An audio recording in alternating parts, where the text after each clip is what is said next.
Hello everyone, it's time for another edition of Adventures in Careerland.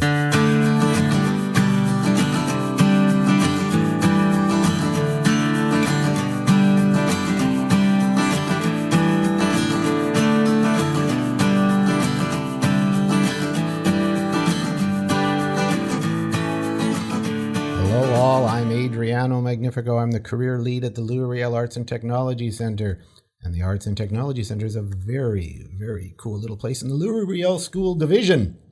It's one of those interesting high school spaces. Also offers spaces to post-secondary students and international students. But it's a very cool place where students may step off the beaten path of their high school experience, where they've been taking history, physics, chemistry, math, psychology, and they think about, I want a little more. I want more from my school experience, my high school world. And they come into this space for a couple of semesters. They take things like applied business management, automotive technology, information systems, new media design, plumbing, childhood educator, culinary arts, building trades. And the big gem of this whole school, in my humble and esteemed opinion, is the broadcast media program. And that's the program in which we reside. We are in the podcast studio of the broadcast media program. And in this space, we run Adventures in Careerland. Why do we call it Adventures in Careerland? You may be wondering. And from all the emails I get from people, we call it because we believe every story is an adventure. We believe that everyone's story is capable of curiosity, innovation, possibility. We believe that everyone's on an adventure and that the choices they make lead them to all kinds of interesting life path moves and possibilities. So when we talk about adventure, we really want to know what you've been up to. So in this podcast, we have two very, very good co-hosts. They are students from the broadcast media program. I'm always privileged and esteemed to work with them. One is Ihoma, also known as Oma, and she is one of our co-hosts. How are you today? I'm doing good. You're doing good. You look like you had a bit of a downtime coming in here. So how's the morning gone for you? It's going horrible. How come? Why? You're such a bright spirit. Why? How are you down today? Because I said something and everyone keeps talking about it. It's pretty embarrassing, but it's fine. Is that high school drama? No. It's kind of high school drama. We'll leave it at that. It's just she's part of the high school drama world of which these poor students have to find their space and way and maneuver. So that's pretty fun. And she's fine. Bring your smile back. I want to see your smile. There it is. Let's see your smile. There it is. It's coming. There. She's back. Our other co-host is Zach Piche. And Zach, how are you today? Oh, I'm very good. And so how is your day going so far? We're early in the morning.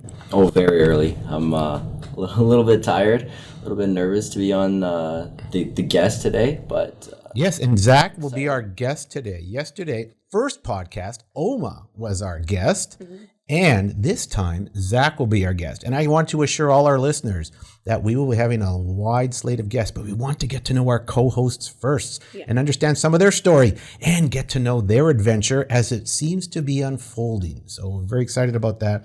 So Zach and Oma, I want to ask you a question here. I was walking down the hallway of the Arts and Technology Center with all those programs and the hundreds of students who reside and work through these programs, looking for skills, looking for possibilities. I noticed everyone's got their head in their phone walking down the hallway. I said hi to a couple of students. I was ignored. Well, so let me ask you, how do you feel about your phones? How close to you are your phones? And must you always have your head in your phone? What's your thought on this? I love my phone. I know you love your phone. My phone holds everything. To people I know, to things I like. My phone's like my best friend.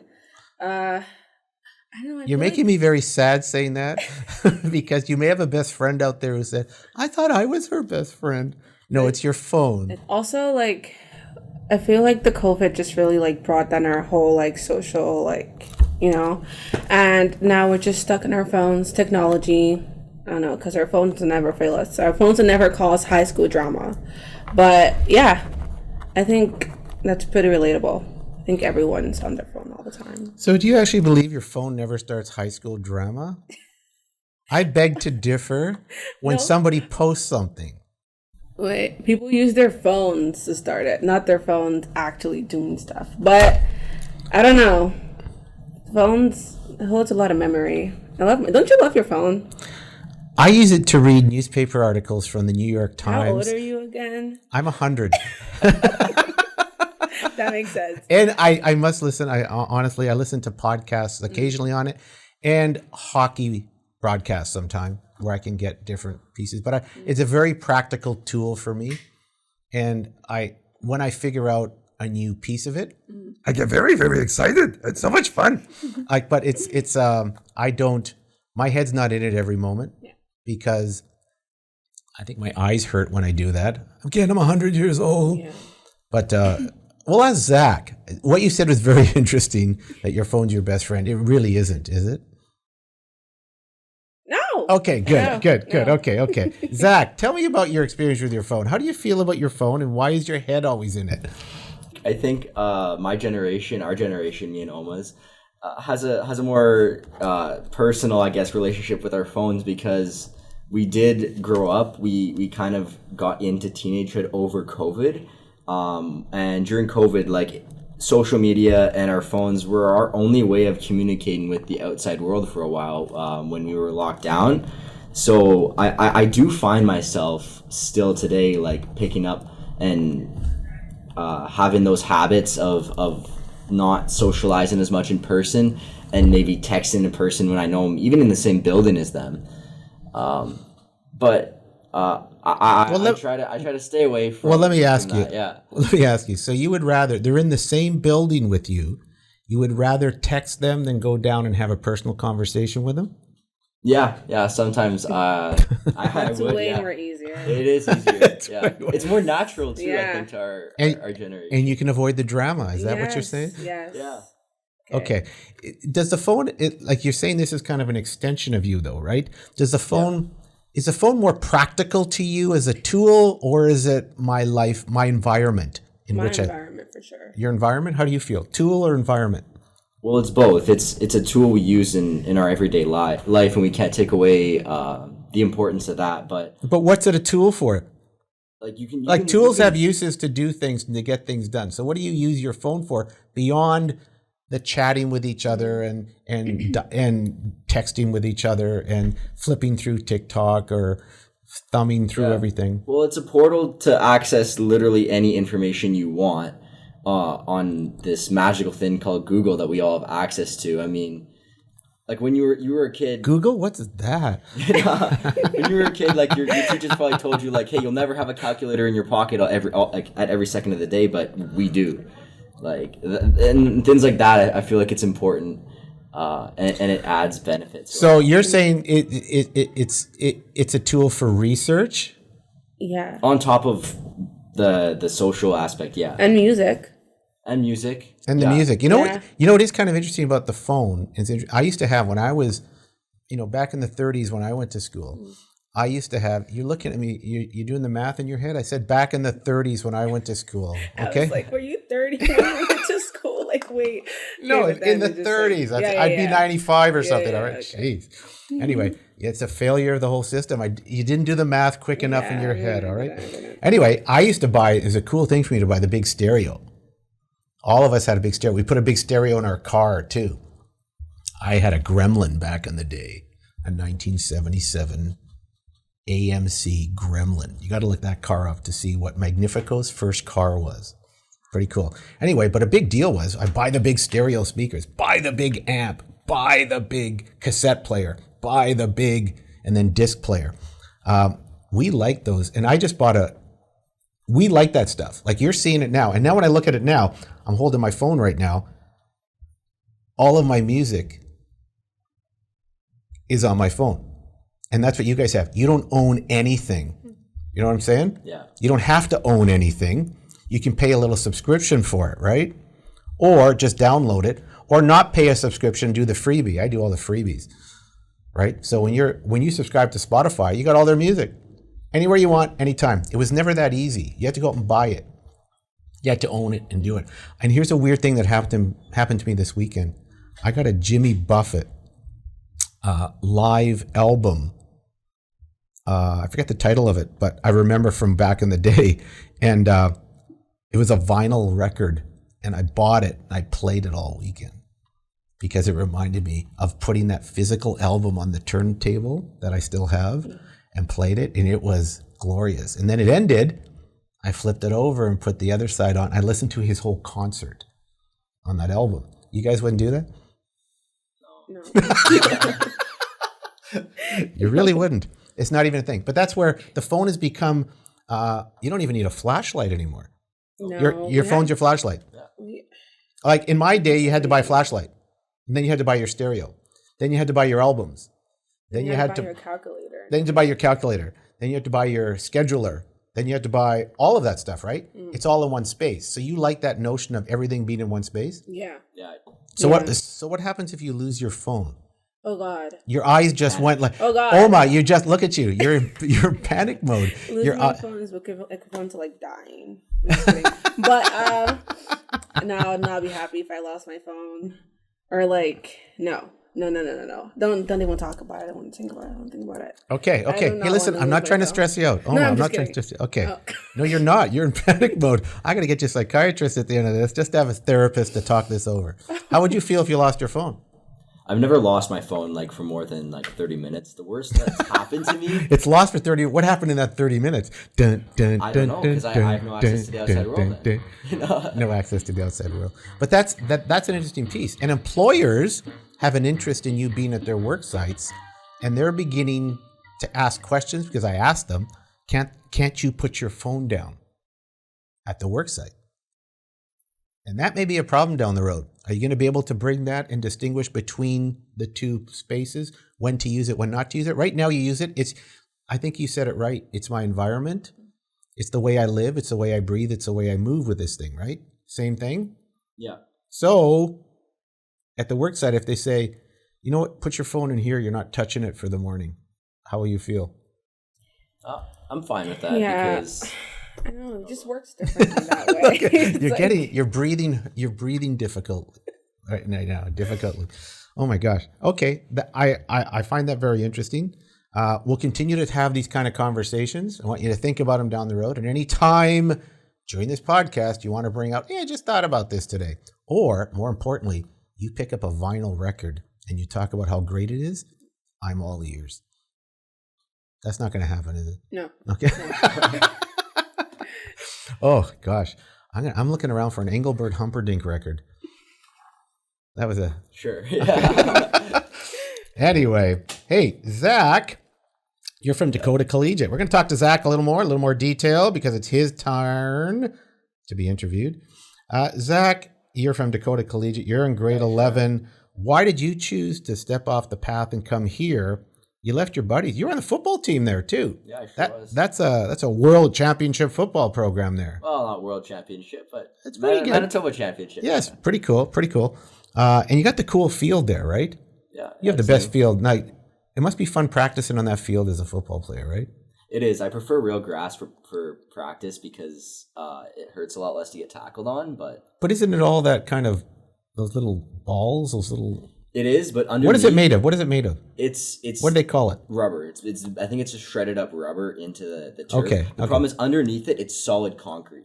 Versus grass, it's like there's dirt and like there's the earth underneath. Okay. It, right? So it's a softer landing. Yeah, I gotta say, I took my dog for a walk around there and he peed on there. So anyone who's getting their face mauled into that Dakota grass, maybe smelling my dog's pee. Okay, I tried to keep him off, but a dog's got to go. Yeah. Dog's got to go. It wasn't me; it was my dog. All right. So, I hope so. Okay, very good, very good. So you're at Dakota. You're on the championship team. So that's a great camaraderie piece, right? All the buddies you're playing with on the team and all the friendships. What's the value of being on a football team like that and being a part of that team? I think there's a lot of values. There's the discipline part we gain from like listening to our coaches. There's like you said, the camaraderie and like the brotherhood like we get from bonding with each other through good times and bad times that I don't think you really get in very many, very, very, in, I don't think you get it in very like other things other than football. So there's that. And yeah, I think discipline and brotherhood, you said it right there. Well, football's a pretty powerful. I played a little bit back in the day. Football's the toughest one, though. Ever had a good injury in a football game? No, never. Never? I can't believe you're playing that hard if you've never been. You ever been bruised up in a football game?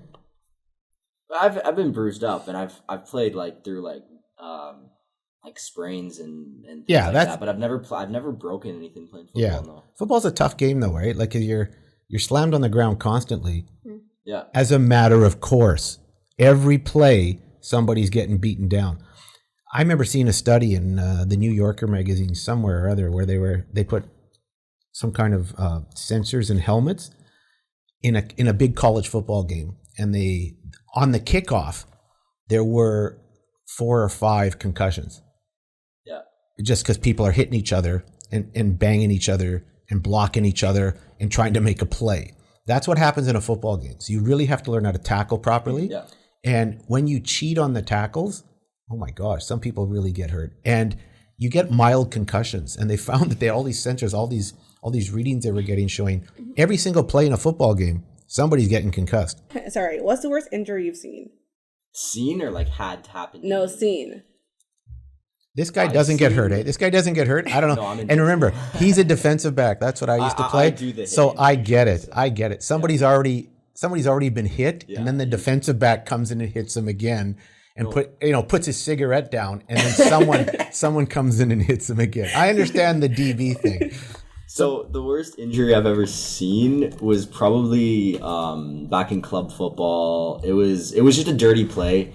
We were losing by a lot, and one of my teammates and close friends just got tackled, and one of my teammates was fed up with the game, I guess, and he, after the play, took one of the other players and threw him down after the whistle. Unfortunately, he threw him right down on my friend's neck. And, oh my God. Yeah. I was really scared like it was going to be something really serious and set him back like a lot in life. Thankfully, it was they had to like take him off in a stretcher and like lock everything so he doesn't make anything bad. He was okay. He's okay. Yeah, he is okay. He is 100% Jeez, okay. So they do that as a precaution. Of course. Sure So a hockey game almost broke out there. Yeah, pretty much. Yeah. Yeah. Hockey's a pretty rough game too. Are you Are you with us? Oh, I like it. Anyway. I'm thinking, hey, I remember back in football, I used to be the snapper for punts. You know what that guy is? Long snapper, yeah. The long snapper for punts when I used to play. I'll never forget this. I destroyed our entire season in about, I don't know, a quarter of football because we were at the old X grounds. I don't know what they're like now. And I was snapping. It was muddy. It was raining. It was awful. I snapped the ball back to our quarterback, because he was also our punter. And for whatever reasons, our quarterbacks, your best athletes, are punting and kicking and doing things in those days. Snap it back to him. The ball never quite gets out of my hand, and it bounces in the mud as he tries to jump on it. Someone jumps on him, breaks his arm. So our quarterback's out pretty much for the season. So our backup quarterback comes in, and I'm the long snapper. I snap the ball back to him, can't get a hold on the ball. It's all wet. Bong, bong, bong, banks around him. Someone jumps on him and kind of hurts him and knocks him out for a portion of the season. We had nobody on our team. And so I, the long snapper, pretty much, this bench riding long snapper, pretty much destroyed our entire football season. But you know what? I look upon that with fondness because we were all a team. Yeah. Like Zach says, we were all a team, a brotherhood that really began to hate me because I was destroying most of the good players on our team. It was a beautiful moment. Anyway, Zach, tell us some more here. You're at Dakota, you're doing that gig, but you decide to come to Arts and Tech Center. What are you not getting at Dakota that you choose to come here? Because you could have done the whole Dakota thing, right? For your grade 12 year, right? Everything, total Dakota, and you're with all your friends. What are you getting here that you weren't getting there? So thankfully, I still get to play football next year. I don't get that taken away from me being at ATC. But I think, like, as a student athlete, because that's what you are when you play, especially for a school team. I think the student part, the student part in high school, the ordinary high school life wasn't like fulfilling what I was trying to do in life, and I wanted to be more applied, and do something that really passions me, because I think I was losing a lot of passion for my school, not my school, but for my education. No, that's okay. School, It's funny you use the term applied learning. Yeah. Because this place is a center of technical, applied, and apprenticeship learning. You come there for applied. So are you saying that in the regular high school, and I'm not saying this is a good or bad way, but the regular high school system is an academic program with little pockets of applied learning in spaces, right? But you're doing this every day in the Arts and Tech Center, right? Every day is applied learning. Every day you're learning something, you must use it and create with it. Every day. And then when you do it in a classroom, you must leave and go outside into the nighttime, into the deep dark night, and arrive at the IG Center, or the that's Investors Group Center, correct? Mm-hmm. The Investors Group Center, or the Princess Auto Stadium, which you're going to be doing down the road, or Seven Oaks doing the provincial hockey championships, correct? Mm-hmm. You're going to these spaces where you must apply your skill, and it must be correct. And there's no margin for error. Not when we're live. Not when you're live, and you're going live, and because you have an audience of anywhere from 0 to 10,000 people who might be watching your show. Mm-hmm. So do you like that piece of it? And in high school, is there too much sitting around? Yes, for you. I'm a hands-on learner. I'm very kinesthetic in that way. Like I need to like do something to feel like I'm being productive, I think. And in high school, like I just feel like I'm doing things, but I'm not like necessarily feeling like I'm doing anything like meaningful, I guess, or meaningful to me. Well, it is meaningful. Remember, like I'm always an advocate. I'm from the system, right? And your high school system taught you to read and write. Taught you to comprehend. It built all the foundation pieces. But there is a point, as I've learned working with thousands of students in many of the programs I've run, which are very kinesthetic, and I've learned that you need to get out. You need to see that there are other classrooms that aren't in a school. Yeah. And some of the best classrooms are at Seven Oaks Arena. Some of the best classrooms are at the IG Center. Some of the best classrooms are when you step out and beyond these walls and into the classrooms of the world. And that's even in internships. You're all going to go off on internships, right? Going to be very powerful. Those internships may change your life. They may change the way you see the world. You may meet someone on an internship, and a simple conversation may change everything you've thought about something, or every single idea you had about where the next step may be. And I don't know if that's going to happen, but I know when you're on that curious path of exploration, you're soaking it up like a sponge. When you're just sitting in the class taking in, do you know the causes of the War of 1812? Not. You don't remember them? Yes. I think we did that this year. I should. Of course you do. How important is that? The War of 1812. That's the Canada-U.S. Yeah. It's never been more important than right now. Yeah. So you both need my small assignment for you. As your history teacher, Harry, you must learn the War of 1812. It will make you smarter and happier, Harry. You know what I'm talking about? Harry Potter. Harry Potter. And who am I playing right now? Dumbledore. Dumbledore. I'm just Dumble. You can call me Dumble. All right? Dumble. Hey, Dumble. All right. So that's an interesting piece. The applied learning appeals to you, Oma. Mm-hmm. The applied learning piece. You've come from Glen Lawn. Yeah. And I like the applied piece. And doesn't mean in those schools there aren't applied opportunities, but it's not the environment. So this space is almost like you talk about as your phone. It's the way you live. It's the way you work here, where you must learn, you must apply it, you must put it in a professional context, take a breath, and then learn some more and repeat. Yes? Yes. Do you like that? Yeah. You all like that? Yes. Why is that so much better for you? Because in high school, we had to go from class to class, like different times, different hours, different classes. But here, it's like one class, like the whole day. So we have like a homeroom. We're learning the same thing over and over again. So we're getting better at it. So I like that. So you're talking about the stops and starts in high school actually slow you down. Yes. And the stop and start from one class, you're just could be getting involved. It could be really happening in a class. You got to go to the next one. Got to rev it up. That's a great insight. You're very smart. I like the way you said that. How do you feel about that? Like I agree like completely, because like it's one class to another. So like, you know, you have one teacher you like, you have one teacher you don't like. So it's like, oh, I gotta go to this teacher now. But like, no. In see, just hold on. See, but here you don't have that option. You develop these professional relationships with your peers and your teachers, who are going to be your bosses eventually. So you're forced to work in a way that works, I guess, because you cannot have you can have bad relationships, but you can't have dysfunctional relationships. Okay, if you guys believe that, honestly, if you believe that, why are more students not coming here? And don't mishear me, it's kind of packed here. I don't know if you know, but most classes are pretty packed. But why are more students? Why isn't there a lineup to get in here all the time? And there's a small lineup, but why isn't it around the block? What don't students understand? I think there's a misconception about ATC, that it's just a dumb trade school. Okay, yeah. Yeah? That's what I thought at first too. Yeah. Yeah. So how did you dispel that myth? It was kind of my parents forcing me, really.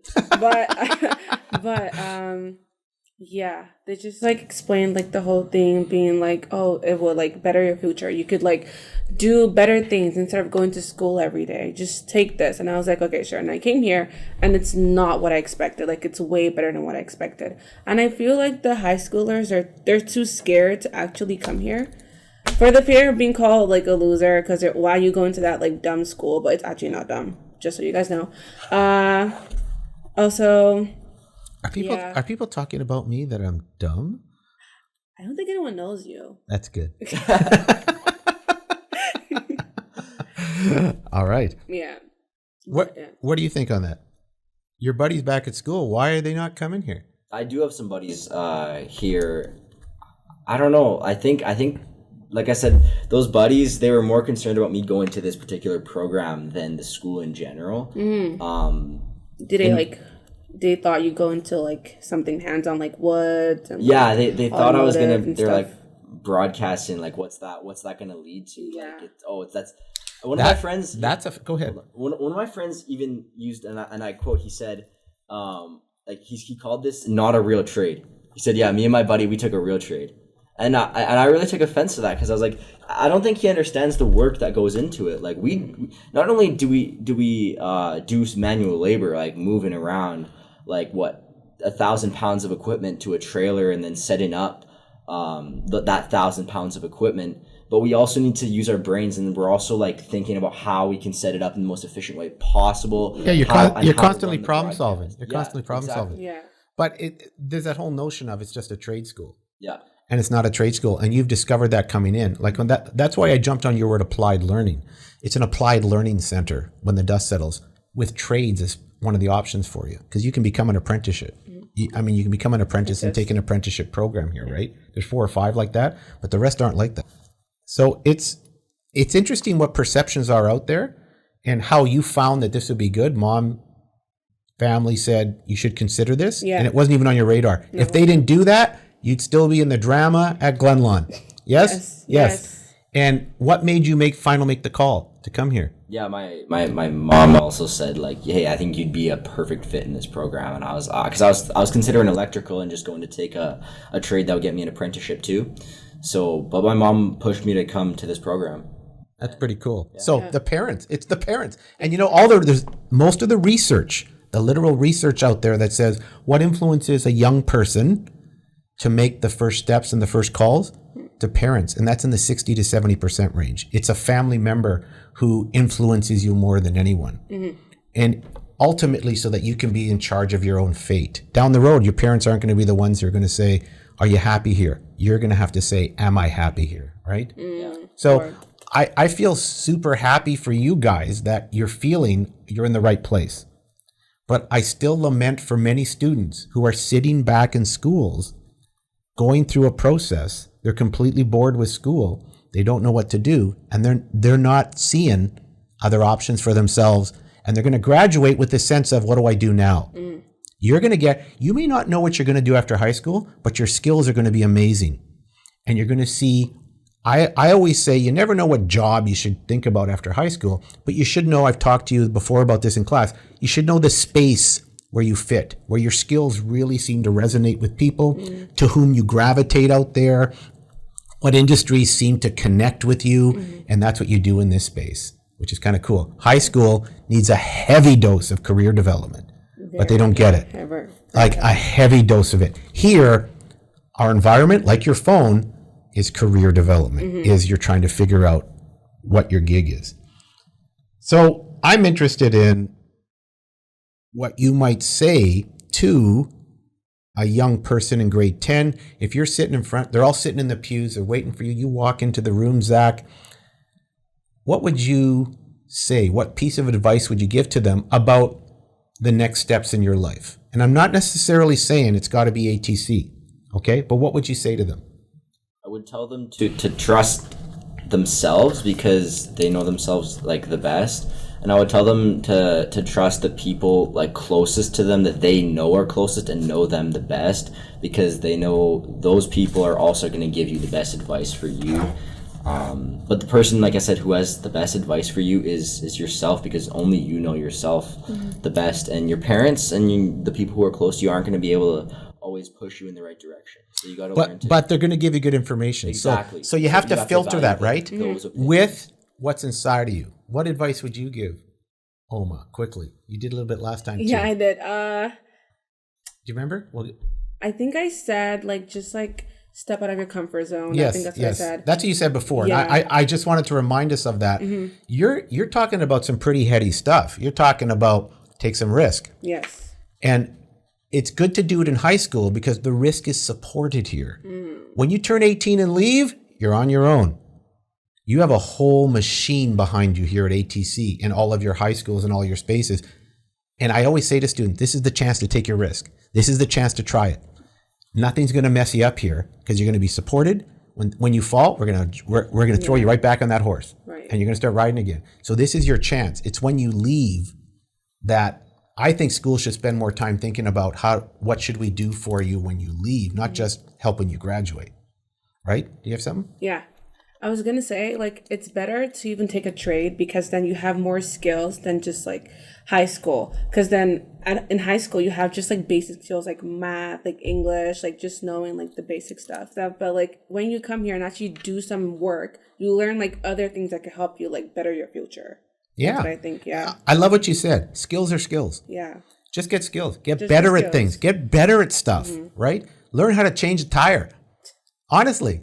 Because when you're stopped in the middle of a street somewhere, your tire goes, can you get out there and fix it real quick? That's a life skill. Yeah. We don't teach that stuff. The kids in the automotive program, whether or not they continue with that, will learn how to change their own oil. Will learn how to change tires. Will learn how to rotate their own tires. They're going to save themselves all kinds of money. Right. It could also turn into a career path for them because they're getting good at things. Yes.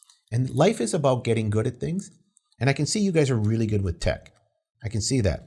I'm the old guy trying to always figure out, can somebody put the Instagram up or something? And I'm telling you, who can upload this? And you guys look at me quickly, you pull out your phone, zing, zing, zing, zing, zing, zing, and it's all uploaded. Yeah. And it's all done. You have a great skill. My question to you, both of you, is how good do you want to get with your phone? And what the phone can be besides this personal device? Because it's a real tool out there if you use it properly for a business. And we'll talk more about that down the road. But as you get good at things, I'm always going to push you and help you think about, or I'm going to push you and coerce you to think about the value of being good at stuff and trying to figure out, I'm really good at setting this thing up on Instagram to share with my friends. What else could I do with this as a skill set that a business would be very interested in? Because they are. And I can give you examples down the road, and some of our guests will speak to this. Some of our first guests that we bring in to speak with us will talk about the heavy importance of social media in their world as a business and moving their business to another level, not just as my personal device. So I don't have to talk to my friend down the road and I can just text them. Right? Down the hallway. You guys, you're killing me. Go talk to people. Anyway. Walking all that. All right. So now you're thinking, do you have any sense of where you want to go when this is all done? You're only in grade 11. Not no pressure. Are you university bound? Do you think where do you seem to gravitate toward? Where are the influences on you? Do you think you're university bound, or do you see something in broadcast as you play with this? You've only been here for 2 months. Yeah, I've only been here for 2 months, but I'm starting to think this could be what I do for the rest of my life. What's this? Broadcast. I don't know exactly what in broadcast. Yes. I really want to work independently and work for myself if I could, like creating content, for example, or like maybe editing for somebody. So you want to be an creating entrepreneur. content. Yeah. You want to run your own Yeah. gig. So that's pretty cool. And that's one of the very powerful mindsets in the Gen Z group in which you number, right? We want to run our own gig. I want to be in charge, right? Did you have something? No. That's okay. That's okay. I thought I saw your eyes light up and say, I must talk. I think I did, but then I You forgot lost what it, I was right? gonna say. I must dance. I must dance. Anyway, so I think the paths you're on are very, very interesting. I have no idea where they're going to lead because I'm not you.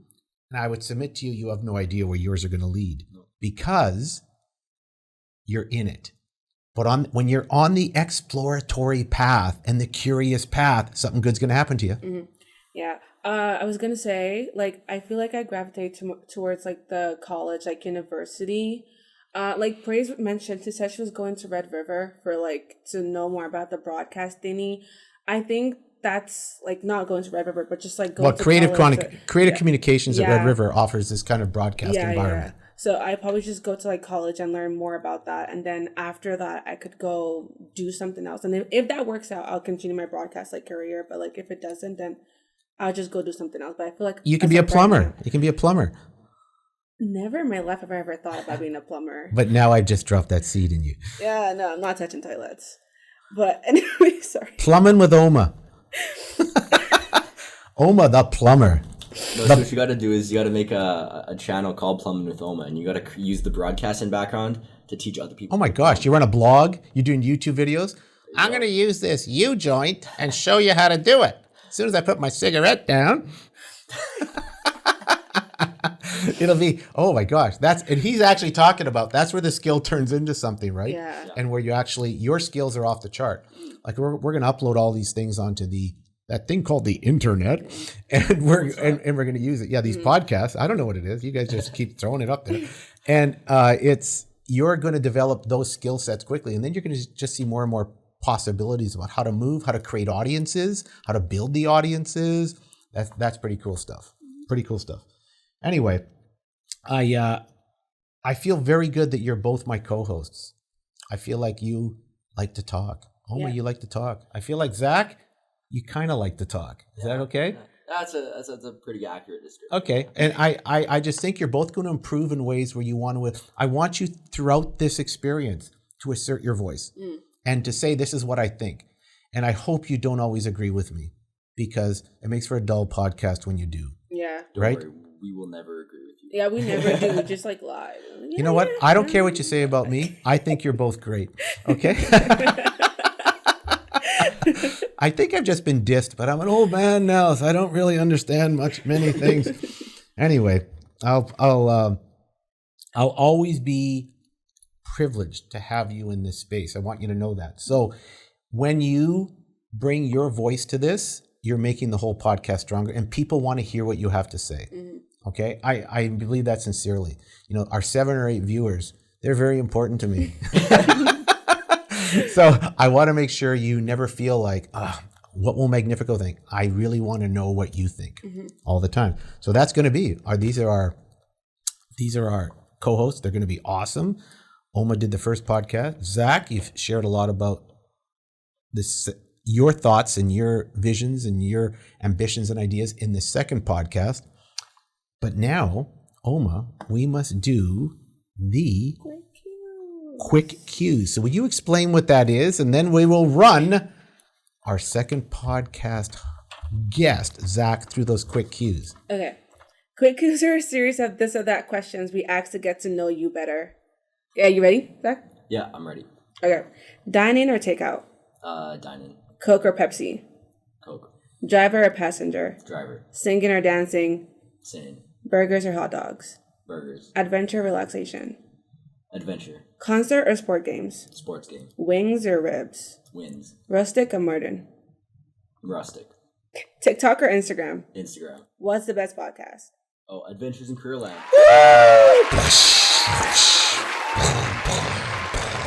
So when you get that last answer correct, as you did, now you have the ability to upload this to that new thing called the internet, which is an awesome thing. So, hey, I really enjoyed this. I really enjoyed our first 2 conversations have been great. You guys are thoughtful. You have your opinions. I love that. And after spring break, we're going to start bringing real people into this place. Not that you aren't, but real guests. You're not real people. You're members of this broadcast media. You guys are ringers. We're bringing in smart ringers. You know what that is?